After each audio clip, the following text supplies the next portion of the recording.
બધાને મારા તરફથી 15મી ઓગસ્ટની શુભકામના. બહુ અઘરું છે. વંદે માતરમ. 15મી ઓગસ્ટ એટલે કે સ્વતંત્ર દિવસ વિશે બે શબ્દ રજૂ કરીશ. જય ભારત.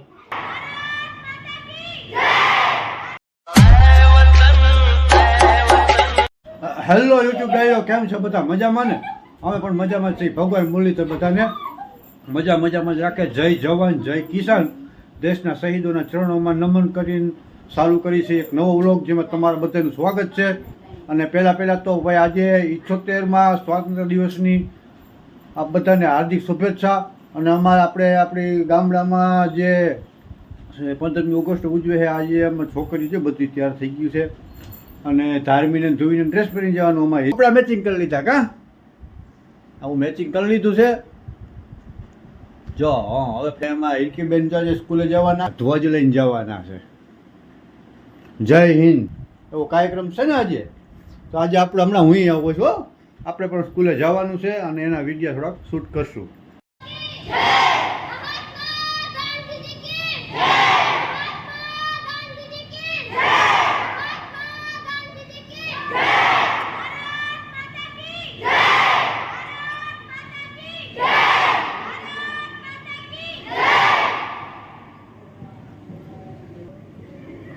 ચલો હવે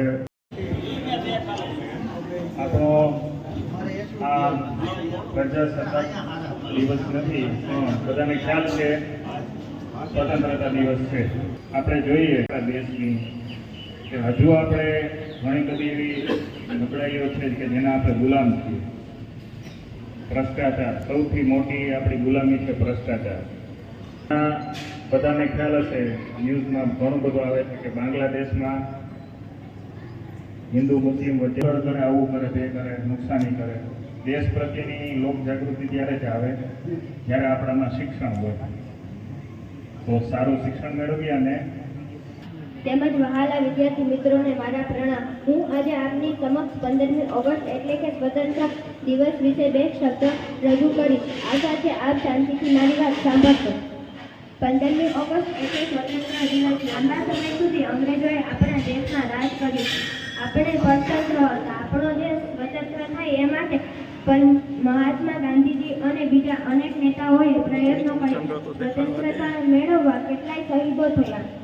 15મી ઓગસ્ટના રોજ અત્યંત મહત્વનો કાર્યક્રમ ધ્વજવંદનનો છે. દિલ્હીમાં લાલ કિલ્લા પર આપણા ગામના વડીલો છે, એમાંથી કોઈને આપણે સ્વતંત્રતા પર્વ નિમિત્તે બે શબ્દો રજૂ કરવા હોય, પોતાના મંતવ્ય રજૂ કરવા હોય, ઉપસરપંચશ્રી બિલ્ડિંગ સોંપી દઈએ તો ત્યારે એનું જ્યારે ઓપનિંગ હશે ત્યારે અમે બધા એવું આયોજન કરેલું છે કે ત્યારે આપણે કાર્યક્રમ મોટો રાખશું. 2 વર્ષથી આ જગ્યાનો અભાવ ને એવું નાના મોટા પ્રશ્નોને લીધે કાર્યક્રમ આપણે રાખી નથી શક્યા. અને આ છોકરાએ તરફડિયા મારે છે ભાઈ કાર્યક્રમ કરવાનો જ છે. અને આજે થોડુંક અહીંયા નાનો મોટો પ્રસંગ છે ને એની પ્રતિકૂળતાને લીધે આપણે કાંઈ રાખેલ નથી. તલાટી મંત્રી શ્રી મયુરભાઈ, એસએમસીના પ્રમુખ પરેશભાઈ તથા આખી એસએમસી. તો ભાઈ 15 ઓગસ્ટે નેદી જોવો ને ભાઈ, આવા નાના બાળકો બિચારા જો ઝંડા વેચે છે બજાર વચારે. બિચારા વેડા બાળકો શું કરે હે? મજબૂરી કેવી હે? બિચારા આ વેચીને પોતાનું ગુજરાન હલાવે. વંદે માતરમ. લાઈક કરી નાખો ભાઈ. તો ભાઈ આ છે અમારું ઉપલેટા અને ડ્રોનથી ઉતારેલો વિડીયો શૂટ કરેલો છે 15 ઓગસ્ટની દિવસની એક દી અગાઉ 14 ઓગસ્ટના દિવસે. જો આ રીતનું ભવ્ય રેલીનું આયોજન કરેલું હતું. વંદે માતરમના નાદ સાથે આખું ઉપલેટા જાણે ગુંજી ઉઠ્યું હતું. ને આખું ઉપલેટા છે ને ભાઈ દેશભક્તિમય બની ગયું હતું. જોઈ લો, ડ્રોનથી ઉતારેલું છે. જો આ કેટલો બધો મોટો તિરંગો બનાવેલો છે. ભાઈ વંદે માતરમ કોમેન્ટમાં લખી નાખજો મિત્રો. વંદે માતરમ આજ તો લખી જ નાખજો કોમેન્ટમાં. જય ભારત. જે આ ચોક છે અને ચોકે ડીજેની ધબધબાટીને બહાટીને આ ડીજેમાં ભાઈ એટલા જોરશોરથી ગીત વાગતા હતા. આ માતૃભૂમિના અને રાષ્ટ્રગીત અને આપણા દેશભક્તિના ગીત.